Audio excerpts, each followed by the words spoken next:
এমনিতে শুনছি যে 250+ স্টুডেন্ট নাকি মারা গেছে। যারা কোচিং করছিল তারা অনেকে ছিল, ওই জায়গায় অনেকে মানে গলিত লাশ পাওয়া গেছে, হাড্ডি পাওয়া গেছে। সবাই কে কোথায় দৌড়াদৌড়ি, মানে ঠিক যেমন বোমা বাস্তুলে যেরকম সেই অবস্থা। একটা সময় আমাদের ক্লাস শেষ হয়েছে, এরপরে একটা 10-15 দিকে আর কি এই জিনিসটা হয়েছে। আমরা হচ্ছে সুফিয়া হোস্টেলে আর কি, ওই হোস্টেলের উপর দিয়ে হচ্ছে প্লেনটা হচ্ছে না, আমরা ডাইনিংয়ে ছিলাম, আমরা ডাইনিংয়ে খাইতেছিলাম, তারপর হুট করে একটা বিকট আওয়াজ আসছিল। আওয়াজ আসার পরে ডাইনিংয়ের থেকে সবাই নিচে নামছিল।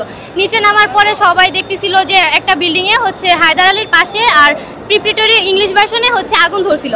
তো সব এটা জ্বলতেছিল, সবাই এটা দেখে ওইদিকে যাইতেছিল। পরে হচ্ছে আর্মিরা জাস্ট আমাদের বলছে যে তোমরা ক্যাম্পাসের বাইরে যাও। এরপর আমরা ক্যাম্পাসের বাইরে আসি।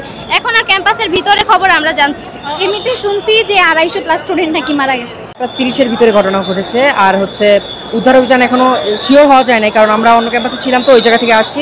এখানে ভিতরে যারা ছিল মানে অন্য মানে স্কুল ছুটি হয়ে গিয়েছিল, বাট ওই যারা কোচিং করছিল তারা অনেকে ছিল, ওই জায়গায় অনেকে মানে গলিত লাশ পাওয়া গেছে, হাড্ডি পাওয়া গেছে।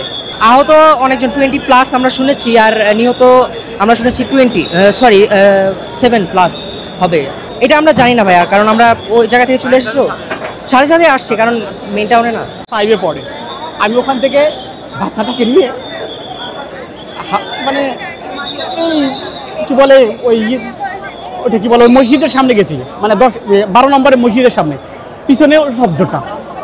আমি ওখান থেকে তখন বলি কী হলো, কেউ পালাচ্ছে, সবাই পালাচ্ছে, কে ঘুরে দৌড়াচ্ছে, কোনো বুঝতেছি না। আমি অলরেডি আমার বাসা হাউস বিল্ডিংয়ে গেছি, বাবুকে রাখছি, আমি এখনও রাখা ওইভাবে এই অবস্থায় আবার চলে আসছি। আমি আসে তো দেখতেছি এটা কাহিনিটা ঘটছে সম্ভব, মানে টাইমটা হচ্ছে 10 থেকে 12-15 মিনিটের মধ্যে হবে, 10-12-13-র মধ্যে হবে একটা, জাস্ট এই সময়। আমরা 5-এ আমি এখান থেকে গেছি, এই গেট থেকে 5-এ আমি আমার ছেলেকে নেবে রয়েছি 1টা বাজে।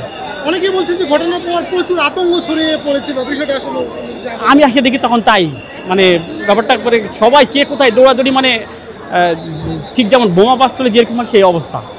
এই আপনার ছেলে ছিল কেন? জি, আমার ছেলে তো আমরা বাসায় রেখে চলে আসছি অলরেডি হাউস বিল্ডিং। তারপরে এই ঘটনা, জি, আমি আবার ফিরে আসছি এখন পর্যন্ত। এই আসে দেখতেছি ওর ফ্রেন্ডদের, ওদেরকে খুঁজতেছি, কারোর দেখা হচ্ছে যে মেয়েটাকে পরিচিত যেমন একটা গেল। এই আরেকটা বিষয় জানতে চাচ্ছি যে হতাহতের ঘটনা আসলে আমি আসলে ওইভাবে বলতে পারবো না ভাইয়া, কিন্তু আমি অ্যাম্বুলেন্সে অনেক যাইতে দেখছি, এই অনেক বাচ্চা মানে হতাহত যাইতে দেখছি, মানে ওইভাবে বলতে পারবো না। হেল্প করেন Bangladesh medical, Lubana medical, Ibne Sina medical, Mansur Ali, any medical, please, thank you. দর্শক ধন্যবাদ।